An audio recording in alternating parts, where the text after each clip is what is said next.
অবিলম্বে শপথ পড়ানোর ব্যবস্থা নিতে হবে, নইলে আরো আন্দোলন। ইশরাক।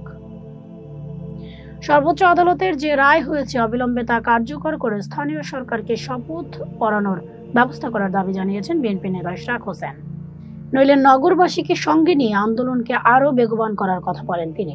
ইশরাক হোসেনকে ঢাকা দক্ষিণ সিটি কর্পোরেশনের ডিএসসিসির মেয়র ঘোষণা করে নির্বাচনী ট্রাইব্যুনালের রায় ও গেজেটের কার্যক্রম স্থগিত চেয়ে করা লিভ টু আপিল পর্যবেক্ষণ সহ নিষ্পত্তির পর একথা বলেন তিনি। আজ বৃহস্পতিবার বেলা 2:30টার দিকে নগর ভবনে এসে সেখানে অবস্থানরত নেতাকর্মীদের উদ্দেশ্যে বক্তব্য দেন ইশরাক। সমর্থকদের উদ্দেশ্যে দেয়া বক্তব্যে সরকারের উদ্দেশ্যে ইশরাক হোসেন বলেন, এই রায়ের পর অবিলম্বে স্থানীয় সরকার মন্ত্রণালয়কে আমার শপথ গ্রহণের জন্য পদক্ষেপ নিতে হবে।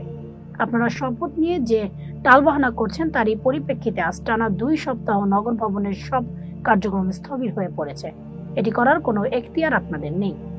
ইশরাক হোসেন আরো বলেন, নির্বাচন কমিশন কর্তৃক ঘোষণার পর আপনাদের উচিত ছিল শপথ গ্রহণের অনুষ্ঠান সম্পন্ন করা। যেহেতু আগে এটা করেন নাই, এখন সর্বোচ্চ আদালতের এই নির্দেশনা আপনাদের ওপর এমনিতেই বর্তায়।